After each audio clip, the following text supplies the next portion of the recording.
Hello, everybody. My name is Dave Finale, and this is Real Estate Talk TGIF episode, wait for it, 74. That's correct. We've been on doing 74 episodes, 73 weeks in a row.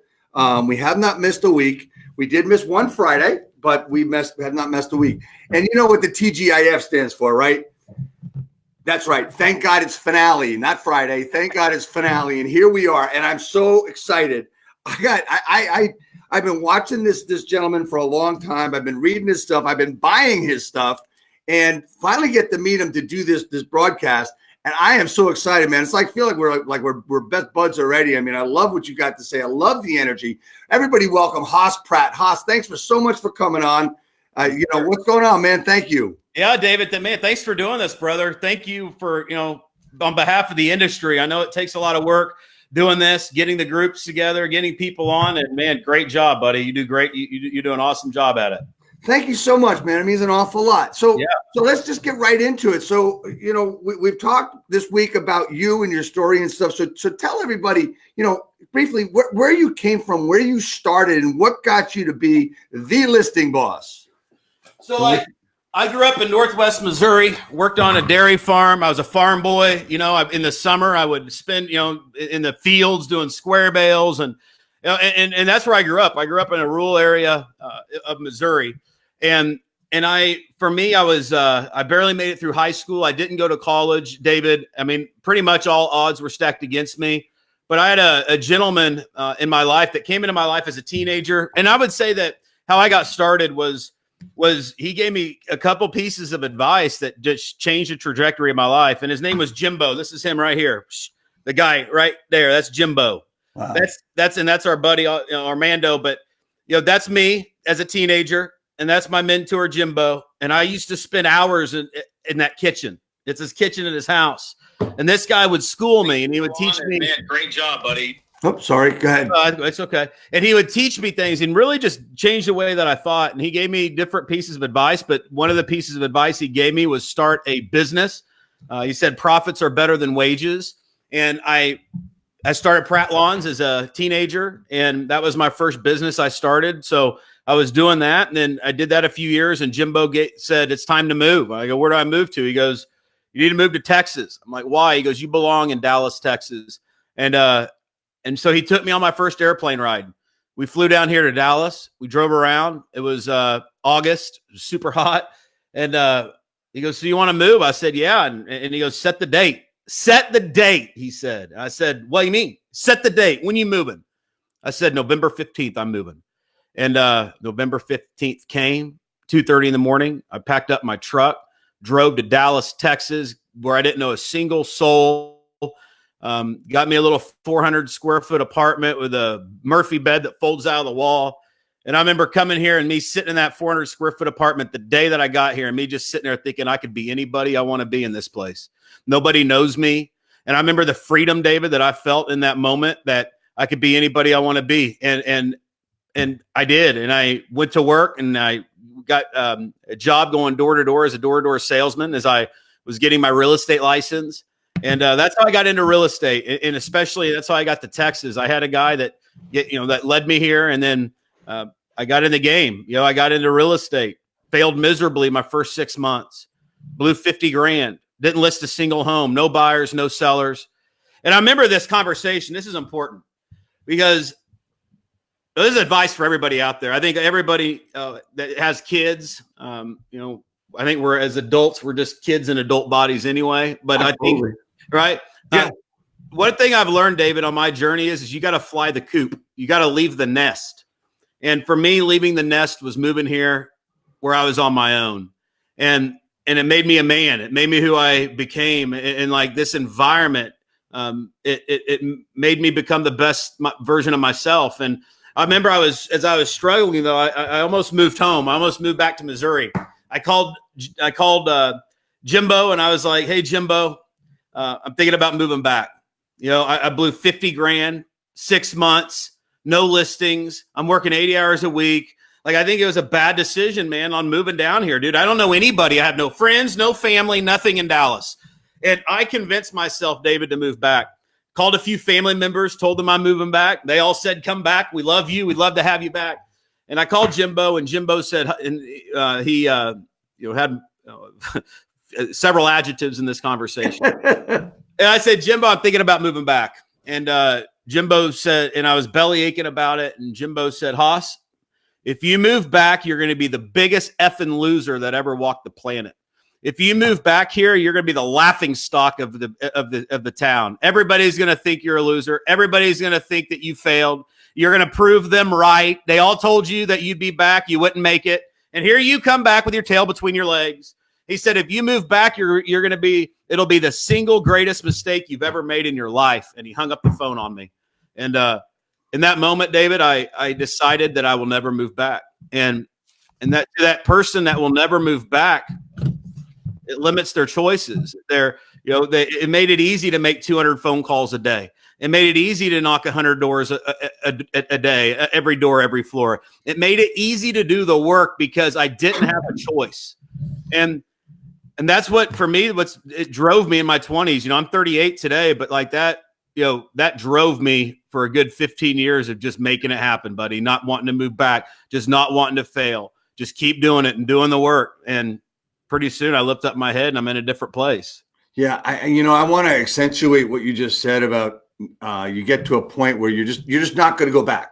You can use that, and a lot of agents, and what I tell them is just go, just go and do it. That's what I try to tell them. And with me personally, it's like I started on my journey when I'm walking away from my brokerage a couple of years ago. In the beginning, I didn't know what that journey was. Sure. I started on it, and honestly, I got a long ways to go. But you know what? Now that I've really got the commitment and the capacity to do it, it's like it energizes me to get to where I want to go, because I'm not going back. Yes. And you know what?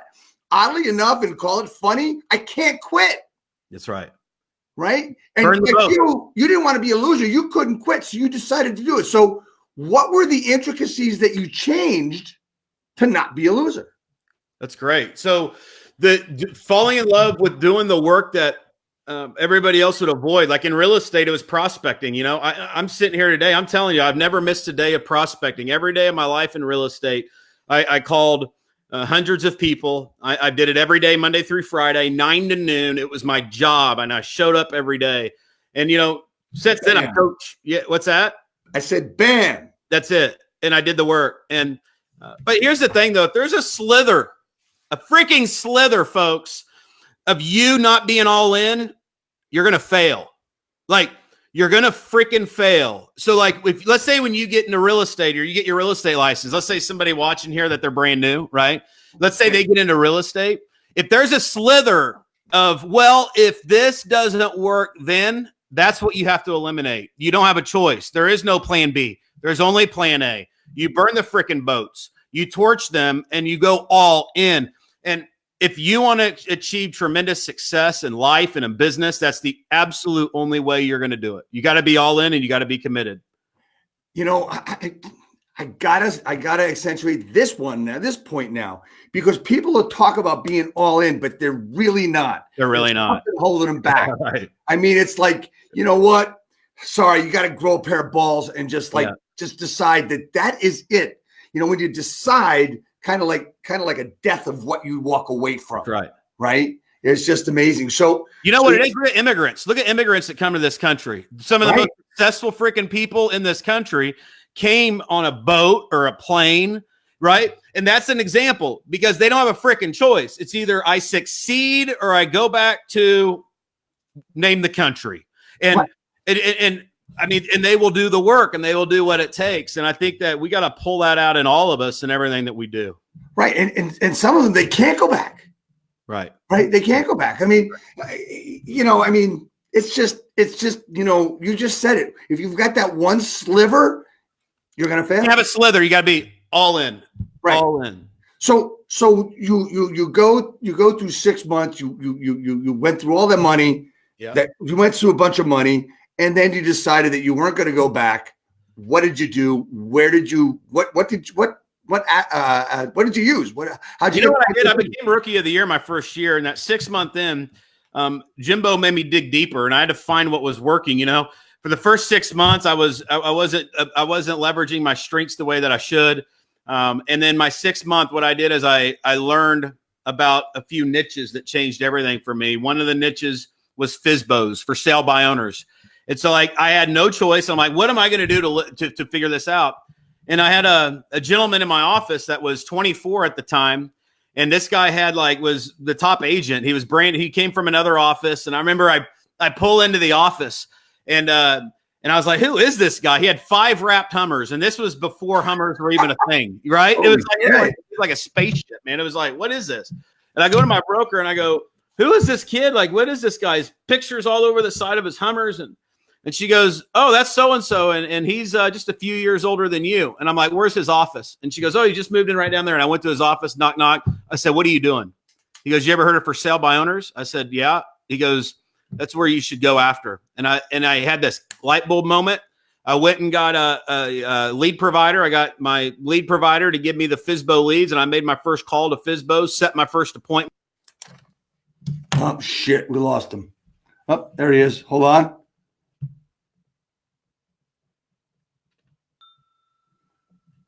Are you back? I'm back. We lost you for a second. Lost you for like 10 seconds. So yeah, okay. You got your lead provider, and then? I called my first FSBO, and I set my first appointment, took my first listing that day. 30 days later, I had 30 listings.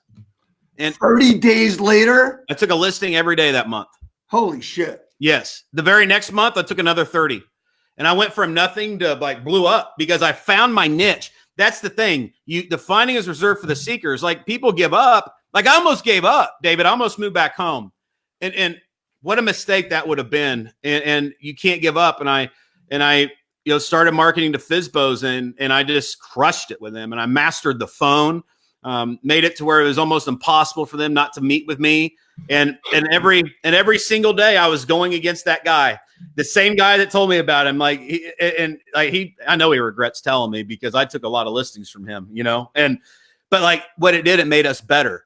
Every day we went at it. Every day we were calling the same people. Every day we were going on the same listing appointments. It made me better. It made him better. Today we are both influencers in the real estate industry. We influence, thousands and thousands of people in this industry. We train these people. And he's an authority in the entire industry. And I'd like to think that both of us going toe-to-toe, nose-to-nose every day made us both better. And it made us good enough to be able to train other people on how to do it. And I know, for me, I've been doing it over 12 years. I sold that business, and that's what I do. I coach, train, speak, write books. I got a book right here, David Listing Boss. This is the #1 international bestseller. My purpose is to help as many people as I can not throw in the towel before it's too late, and people to find what works for them and equip them with the tools to grow their business. That's what my passion is. So so it was for sale by owners. Uh-huh. It was your own process. You mastered the phone, right?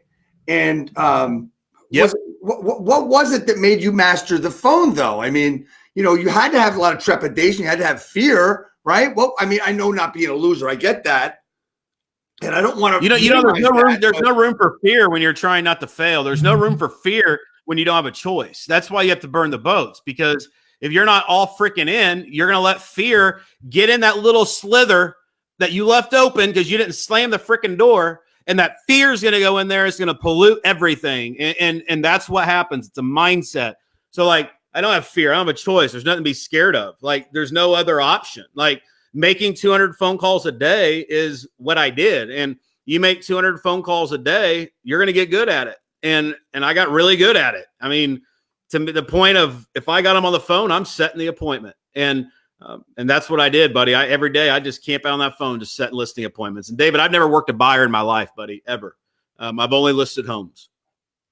Really? You've never taken a buyer? Never in my life have I worked a buyer. I hope everybody watching this and will watch that, saw that and heard that. Why do you think that is, though? What's that? Why do you think that is? Think about this. I've never worked a buyer in my life because it's slamming the door on what it is that you want and don't want. If I'm working buyers, it would take away from what I really want, which is listing homes, which is freedom, putting signs in the ground. And that's what happens to people. They have all these things and things they're trying to do, so they never master any one thing. And I would say, if looking back, I get really good at getting in a routine and staying focused on one thing. I mean, every day when I woke up, all I thought of was listing homes. Listing homes. When I went to bed, I wanted a listing the next day. When I woke up, I wanted my listing. It was like, who's got my listing out there today? And all focus is on that. Next, on the phone, going to the appointments. No room for buyers. Now, I had buyers specialists that worked on my team, right? Gave them all the buyers. But me personally, I did not work buyers. Ever. Not one. So, okay, so let's get a little bit into the nitty gritty here of the actual call, because, 30 homes in 30 days, when you made that choice, you made that decision. Was there something that you said? Was there a script? Yes. Asking questions. Yes. What you do is I learn, and today I teach this, right? You get my book. You guys that are in real estate that are here, go get this. Like, if you're not in real estate, get this. It's helped. I mean, go to Amazon and read the reviews, but people love this book, and because I believe you can get anybody to take action if they have an interest. And what I learned is how to really, it comes down to this: asking questions that lead to their pain, and then when you find their pain, being able to offer a solution that helps them avoid that pain. Right. And what happens, David, is in the absence of solutions, selling is hard. It's sleazy. It's not fun. But like, this is the key: questions to find the pain, and you're being intentional. Why did the home not sell? What could the last agent have done differently to market the property? Could have done marketing. Well, why is marketing important to you? All along knowing I have an 89-point marketing plan that's designed to sell homes other agents failed to sell fast for the most amount of money. All along knowing that where I'm going to pull them, I need them to know that the lack of marketing existed so they can see the value in what I bring, which is my marketing plan. And that's really, if you look at it, what me on the phone or what I do to get people to take action at a 30,000-foot view, I will at 95% of what comes out of my mouth is always questions. If you listen to me on the phone, you probably heard my live prospecting calls. You can go to freelivecalls.com. You guys can check it out. freelivecalls.com. You could go there and I'll send you my live prospecting calls, and you'll hear me talk to prospects. And you're going to hear me, 95% of what comes out of my mouth, I'll be asking a question because I'm trying to find the pain. And then when I find it, you're going to hear it. And I'm going to bring the solution to the pain. You see, when people don't have solutions, they don't know what separates them from everybody else. So in marketing, it's creating opportunity out of thin air, and marketing will solve a lot of problems. It's not about you. I mean, David, I was 22 years old, buddy, when I listed 30 homes. They don't care how old you are. I look like I was 14. I talk like a country redneck from the Midwest, right? Right. I did. Like I listened to myself. I'm like, I sounded totally different. I had to polish myself up a little bit, right? And right. And I remember I would go on appointments, and my name's Haas. I live in Texas, right? I mean, they're expecting like a 10-gallon cowboy hat, right? Big man. Yeah. And I learned this. I just learned they don't care. They don't care. They don't care what color you are. They don't care how you talk. They don't care how long you've been in the game. The only thing they care about is themselves, their time, and their money. And if I can show them what I can do to save them time and money, I win. And that's the secret. That's amazing. So all right. So let's talk about a little bit. I'm going to go a little bit more into the call, and we'll get on to something else. I promise you. I can talk about calls all day, buddy. So let's go. You and I could talk forever. I know that. Right. So were you uncomfortable more than the person you were calling? I mean, what happened if they gave you crap for calling? Good question. I'm a good old boy from Missouri. Like I said, like, I don't think I'm better than anybody. I don't have an ego when it comes to getting turned down or rejected. It doesn't hurt me. And I think that ego is what hurts people. They think, oh my God, how dare they? They don't want to call. For me, I don't have that. I'm not saying I don't have it. I think we all have it, but I'm conditioned. I'm numb. Like, there's nothing anybody could say to me that will penetrate my soul, that will get to my heart, because I'm conditioned. I'm rough. I'm calloused. I've made the calls. I've knocked the doors. And when that happens, you get beyond the emotional side of selling. You get beyond the ego side of selling to where it's just next. And you're in your flow and in your zone. But that's the key is get your emotions out of it. It ain't about your emotions. It's about finding the pain and providing a solution to the pain. Some will, some won't. So what? Next. Write it down. Next. And make way more contacts than you currently are. You see, when you only make 5 contacts a day, it makes you feel the way you just said, right? When you make 200 contacts a day, it has a little bit of a different outcome. Now, is a contact to you just a dial, or is it actually communicating? Well, today's different because you got to make more than 200 dials to make the contacts. So like for me, it's right because less people answer the phone. That's the reason we need to leverage text messaging and that type of thing in campaigns to create interest to get them on the phone. But really, it's about the contacts and then also the dials. It's about both. But I don't want to. Here's what I don't want to do: spending all day and all morning listening to a dial tone. I want to be talking. I want to be having conversations, asking questions.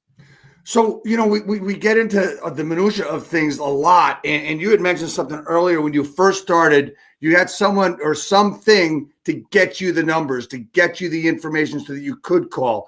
Is there a system that you used or that someone gave you? Because that's a question that I know I'm going to get. Land Voice. Yeah. Call Land Voice. Call them up. Go to landvoice.com. Call them up. Speak with, call and ask for Chad. He's my guy over there, and they will hook you up.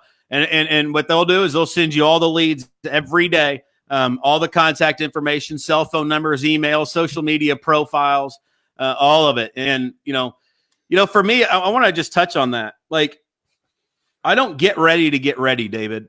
Like, I'm telling you, let me tell you something. And I think this is good for people. I'm mailing, let's just say in real estate. Like, yes, I'm mailing them. Yes, I'm marketing to them. I'm spending money sitting them. But what I've learned is people have an unrealistic expectation when it comes to marketing. They think if they mail a letter that their phone's going to ring, and it should. For me, I have zero expectation. If I mail 10,000 postcards today, I'm not sitting here just waiting by the phone, waiting for it to ring. If it comes in, great. If it doesn't matter, because remember, I'm calloused. I know better. The marketplace requires me to go get it. The marketplace requires me to go get what is mine every day. And that's a combination of when you're doing that with your going to the marketplace, you're prospecting, you're going to get what is yours at the same time, outbound marketing, that comes together. It's hard without both. Exactly.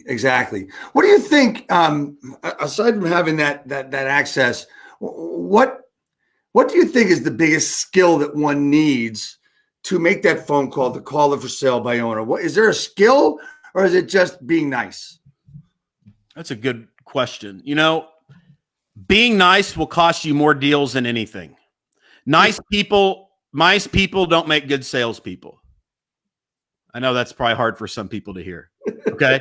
But I want you to understand something. In high school, I was a homecoming king, right? I was one of the most popular kids in my high school. I would say I was a high I, right? And I got into real estate, and I came here where I didn't know anybody. Then my D went up. I became, I don't want to say less nice, but I just learned that nice doesn't win deals. It's easy to tell the nice person no.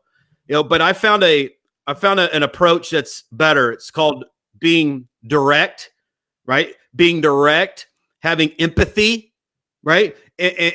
But being confident enough to tell people what they need to hear, not what they want to hear. The nice person tells people what they want to hear. The nice person waits for the lead to call them back.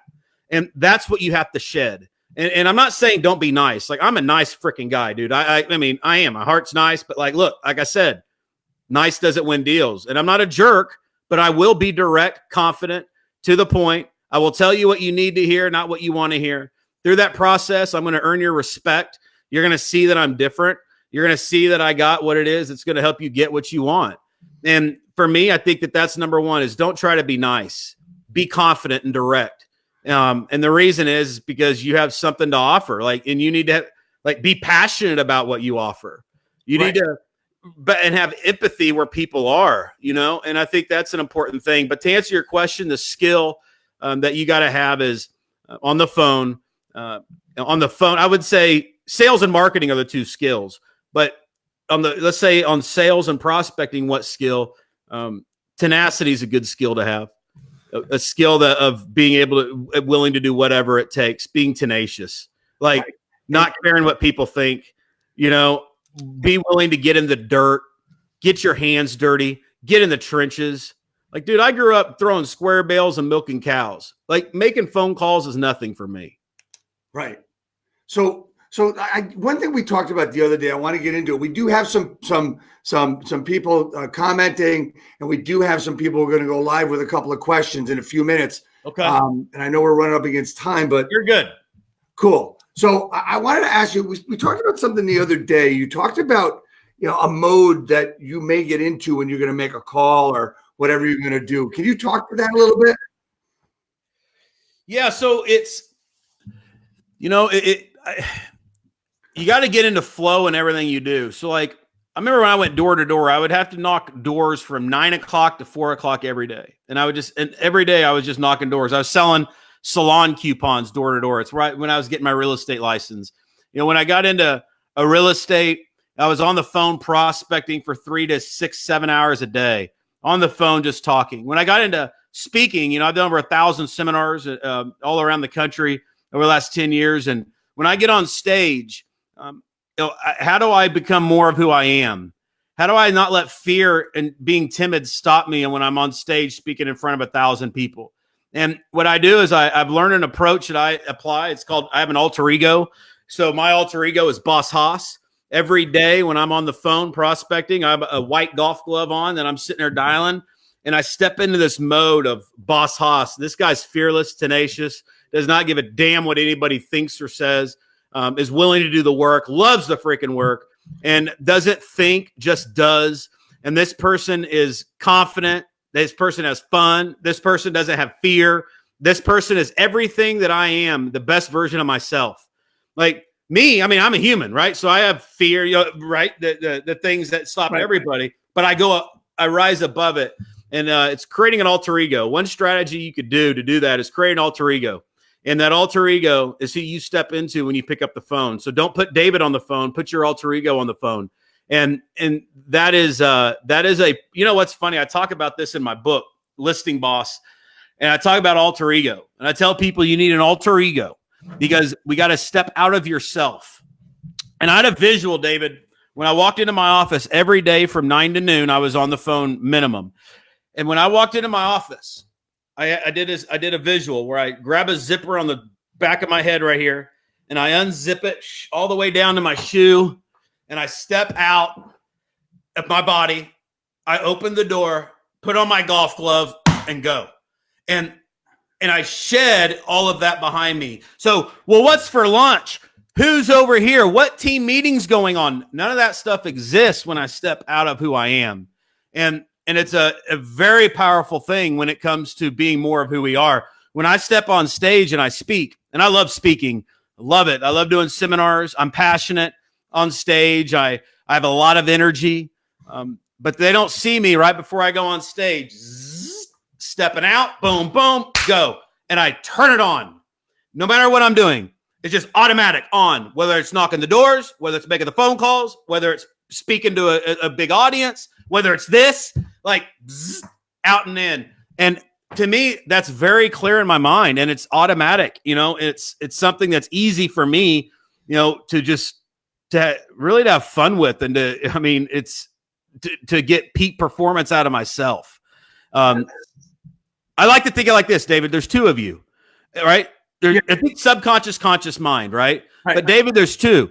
Like when you're sitting here and you're like, man, what's for lunch, or what am I going to do? Like this, that you need to identify these two people. There's the best version of yourself in you, and then there's the human self that we all usually are. And the more we can define these two people, so like when fear steps in, like, oh my God, don't make the call, or do like Boss Haas and little Jeremy like have this conversation in my mind. Like Boss Haas is like, shut up, get in the back seat, I'm in charge, and these two, and it's just a powerful approach. I'm big on mindset, David.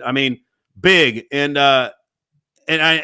that's been an approach that I've taught a lot of people, helped a lot of people. But it's been, buddy, I wouldn't be here today if it wasn't for that in my life. I know that.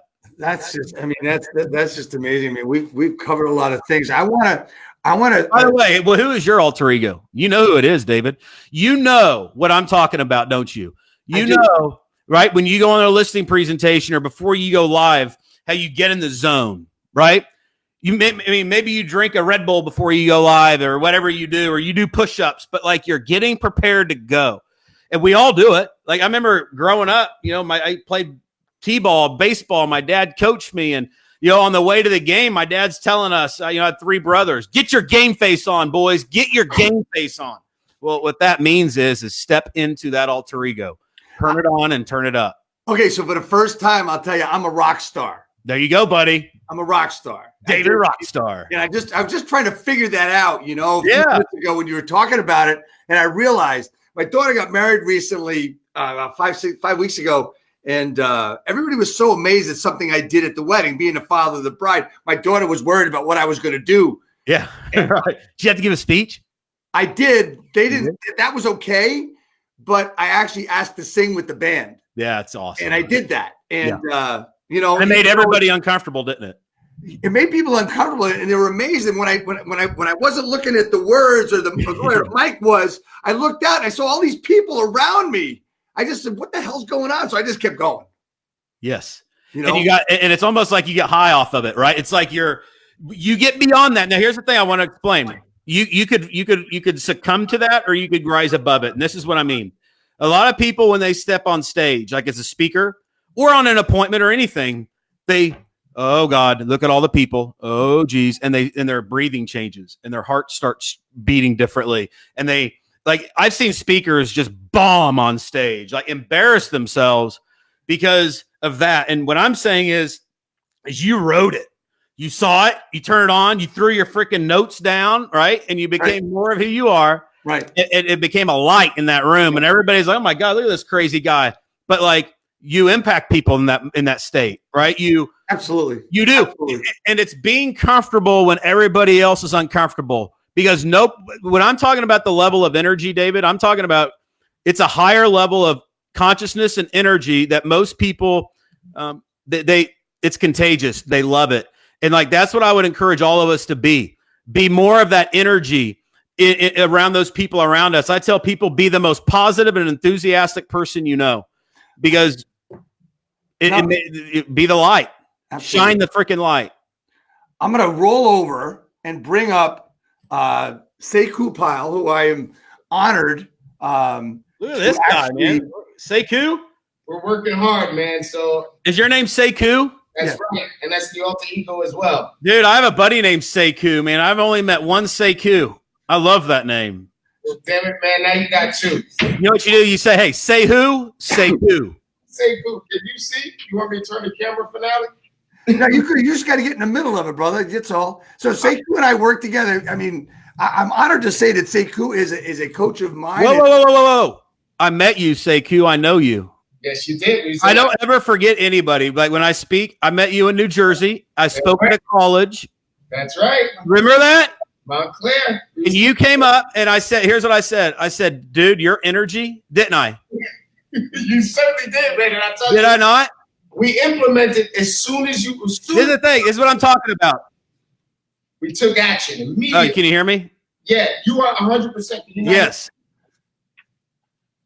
But you know why I remember that? Because the energy that I'm telling you, David, like I met that guy at a place I spoke in college, a college up in New Jersey, probably years ago. And he came up and I told him, I said, man, dude, your energy is freaking contagious, Sekou, dude. Like, and he's right. He's a light. I mean, that's what I'm talking about. You don't forget people like that. I don't know where he just went. There he is. And now you know, well, before we went live today, when I was talking about the people I get the opportunity to work with, he's one of them. Yeah, buddy. He's a gift right there. I wish I could work with Sekou every day. That's right.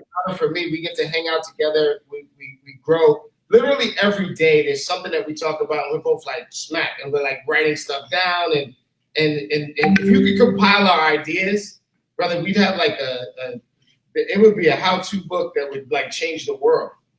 That's right. Yeah. So you got any questions over there from the group there, young man? I do. So we just got off of a role play session, about maybe 5 or 6 people on the session, and I actually asked them to go into an alter ego in order to role play.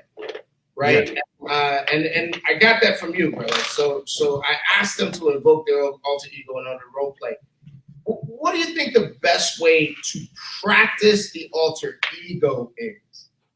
It's not practicing the alter ego. It's practicing the consistency. It's making the next call. The alter ego will come through that.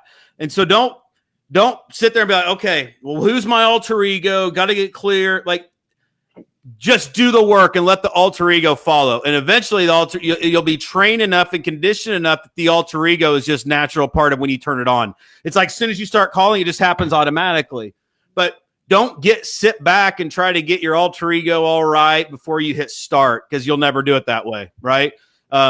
Get in there, get your hands dirty, do the work, and that alter ego is going to be very, very clear as you're doing it. It's not the other way around. Does that make sense?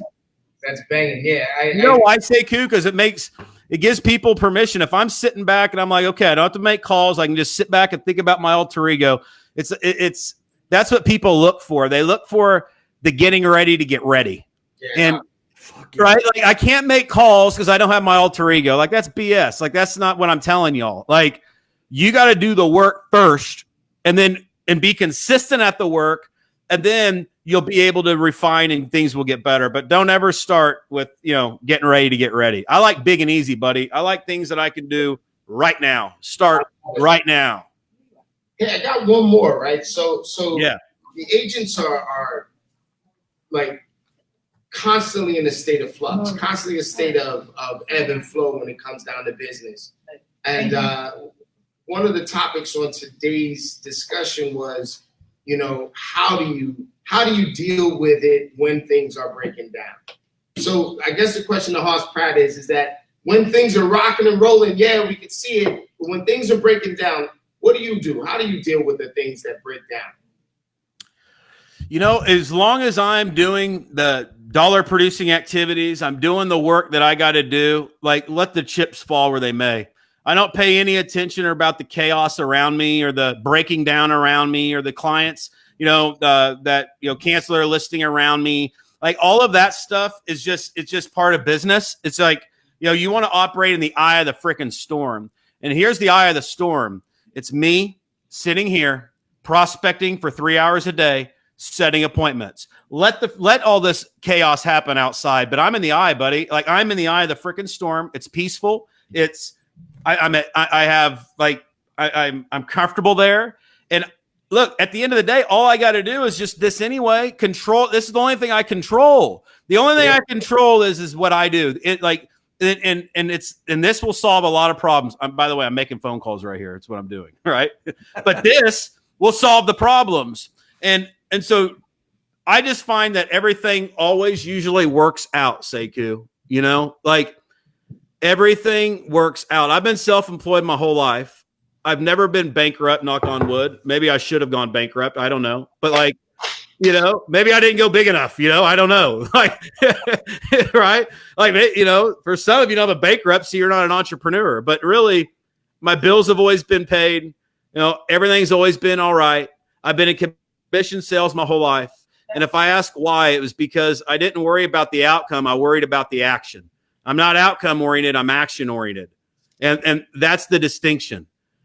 Because here's why. If you're worried about the outcome, it affects your actions. Like it would affect my mindset, dude. Like I'm going to have like commission breath when I'm talking to these leads, right? I'm not going to be present because my mind's worried about out here. And so think about a hurricane. Be comfortable in the eye of the storm and know that all of this around you is going to be happening, but don't get all caught up in that. Dude, man, I talk about the eye of the storm, man. Every Wednesday we get together and we make a minimum of 2,000 contacts in 3 hours. It is chaos bottled, man. It's lightning in the bottle. And you're more than welcome to rock out. Come on with us and just rock out, man. This last Wednesday, we made 3,200 contacts in 3 hours. Actually, in 2.5 hours. That's awesome. That's amazing. You're more than welcome to come in and rock with us and be that eye of the storm with us, man. I would. I still, I love this stuff. Yeah, man. Yeah. So So we're going to send you invitations to this for next week as well as every week. So if you want to come on, because that would be really awesome to do that with us. Would I be calling leads? No, we do. It's called 2K Wednesday. So we make 2,000 contacts every Wednesday, minimum, right? But it's only in the span of 3 hours, right? And so what we do is a contact is any living, breathing adult human that we talk to. We send out a text and we get the message back. It's a contact. Live broadcast, views on the live broadcast is a contact. Social media posts with comment, like, and respond is a contact. And of course, your website.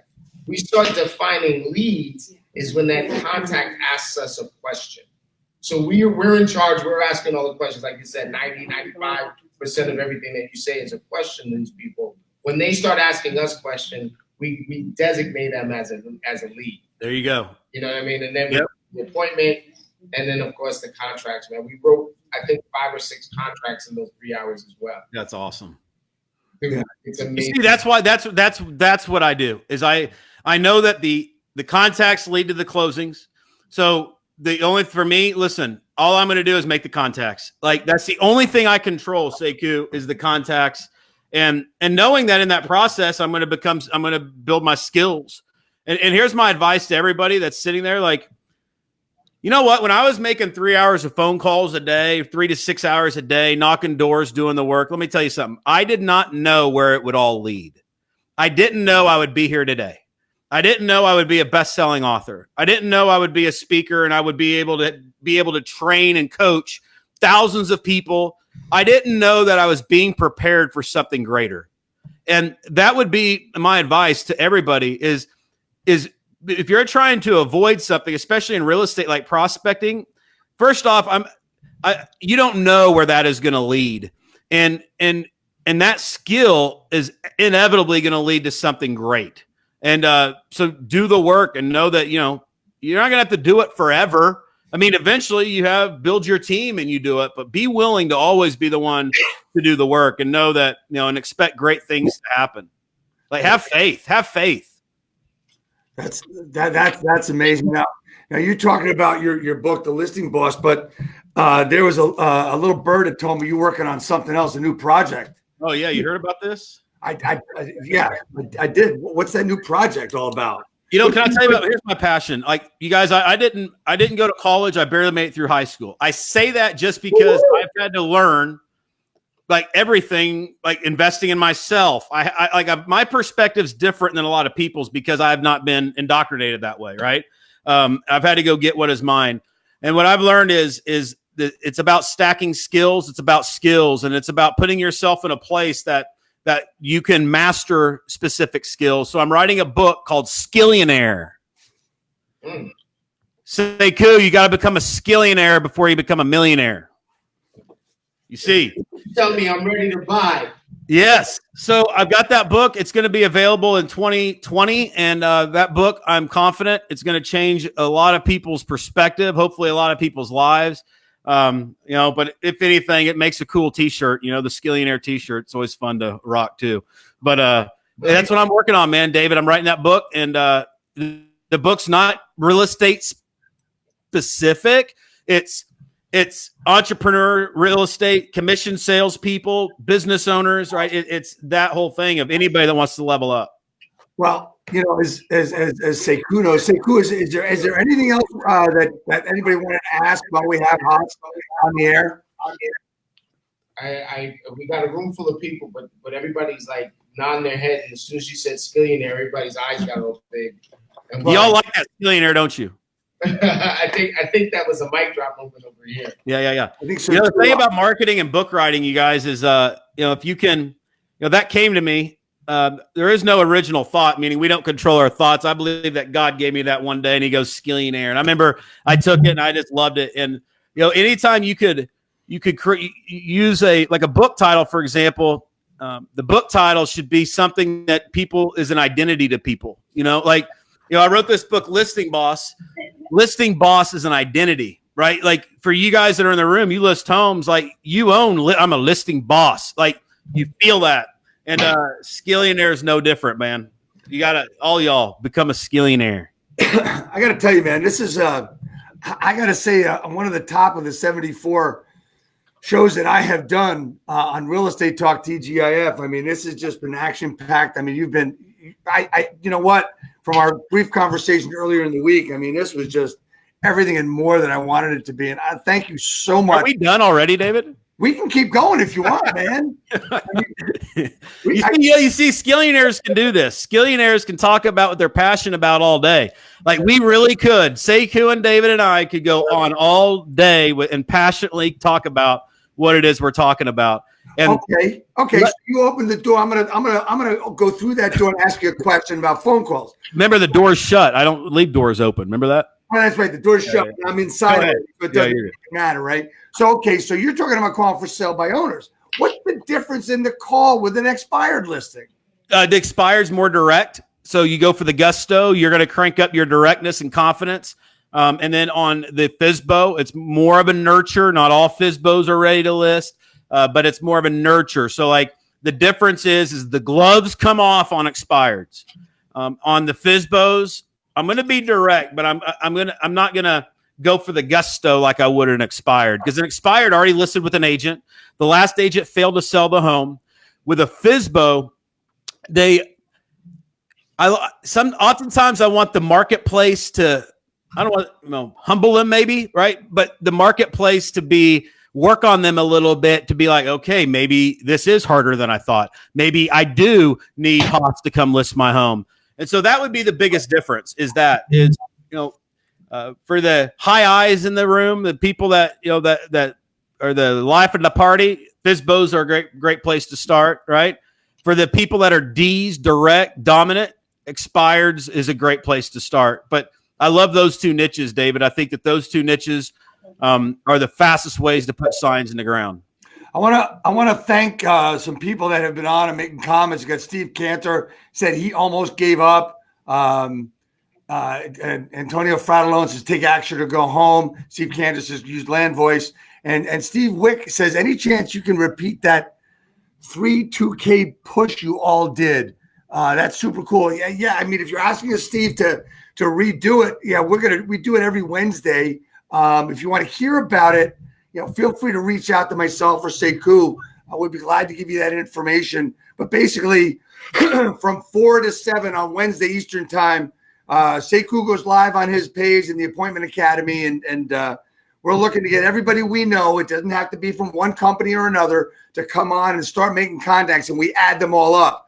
And some people are saying it should be 10K Wednesday, but we can only do that with more people coming in from all over the country. And that's what we're looking to do as time goes on. Right, Sekou? That's right. It looks like January 1st is going to be a Wednesday.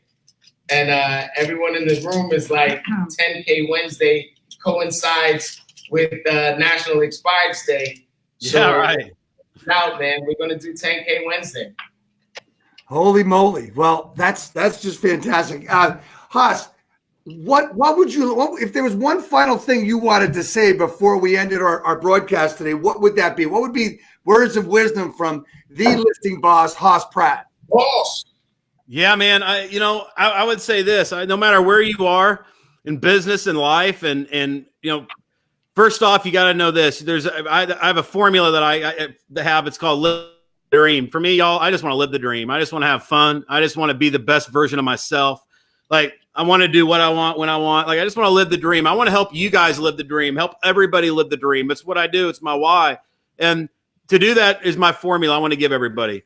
You can accomplish anything in life and in business and change anything if you have the right mindset. You must always check your mindset. Your mindset is everything, because that's where you start. You start with how we're thinking. Like you being here today, watching this is a great sign that you're conditioning your mind. 2 is the biggest. You need models. Not the biggest, it's important, but you have models to follow. And then 3 is massive action.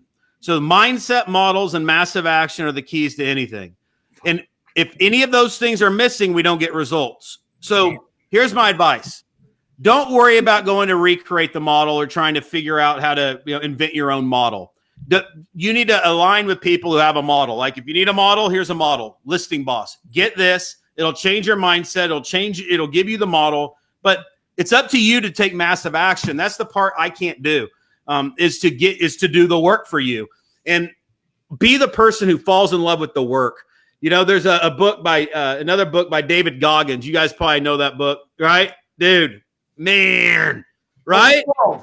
Yes. What's it called? You got it right there. Can't hurt me.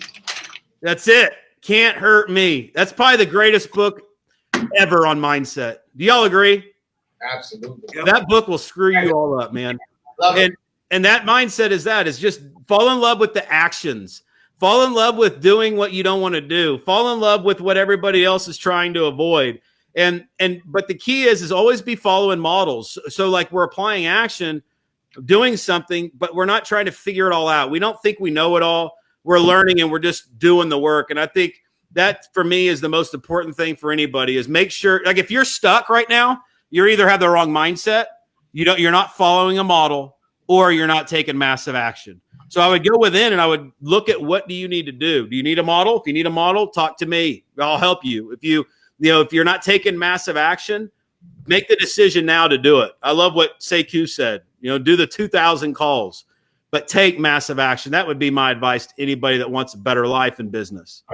So you know what? This has just been the most amazing call. Sekou, thank you so much for your time. That was just amazing with you. And we're going to continue to do it this way as we move forward. Now, I got to go into the ending, and the ending is really simple.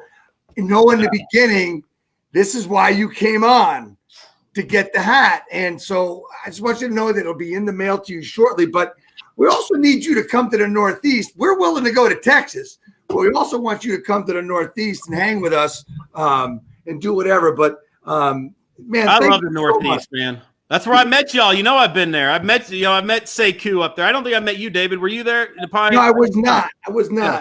But notice that Sekou's got his RE Skill Builder hat, and you started talking about Skillionaire when you saw Skill Builder. So, I think we're going to be Let me ask you a question, David and Sekou. When you put that hat on, did you feel your change in energy and your confidence when you put it on? Sekou, I watched you put it on, dude. Your physiology changed. That's alter ego. Yeah. Put the hat on. Become the alter ego. Go out there and do more. Well, this has been absolutely amazing. You guys rock. Thank you. Haas, how do people get in touch with you? I know it's pretty obvious, but how do people get in touch with you? I know they can buy your book on Amazon. I know you're on Facebook. Please just give a little boost for yourself, man. My name's Haas Pratt, so I'm like the only one on planet Earth. So you can go anywhere and type in my name, and you'll find me, from Google to Facebook to Instagram, HaasPratt.com. But I want to just encourage everybody to do something today, to take an action, invest in themselves, and take an action to find the model. Even if you haven't read my book, go get it. Get it on Amazon, or you can get it listingbossbook.com. You just pay shipping and handling, and I'll send this thing to you. But let's take an action today, whatever that is. Take an action that's going to put us closer to where we want to be. I tell you what, I'm going to throw something out for the next 7 days. If anybody who watches this video and watches this and has that texts me or responds to this video and puts in the comments, Boss Haas, I will get them a book. No. Yep. Dang. Yep. I will get them the book, but they have to do it over the next 7 days. All right, 7 days, and I will autograph the book, and I'll autograph it. All right. Well, how are we going to get you to Signed autograph? copy of it. We'll figure that out. What? We're going to figure out. No, I will. We'll work it out. All right. So everybody, I want to thank everybody for being on this show. Remember, this is Real Estate Talk, TGIF. My name is Dave Finale. That's Haas Pratt. That's Sekou Pyle. This has been amazing. Do me a favor, Haas and Sekou, stay on for a minute as we go off. Thanks, everybody. Next week, we're going to talk about emotional intelligence with Kelly Maniatis, and that's going to be Friday. We'll be on the day after Thanksgiving, 11 a.m. Eastern, right here. Thanks so much, guys. A round of applause for everybody who's been on. Thank you. Thanks. All right. All right, stay on, guys.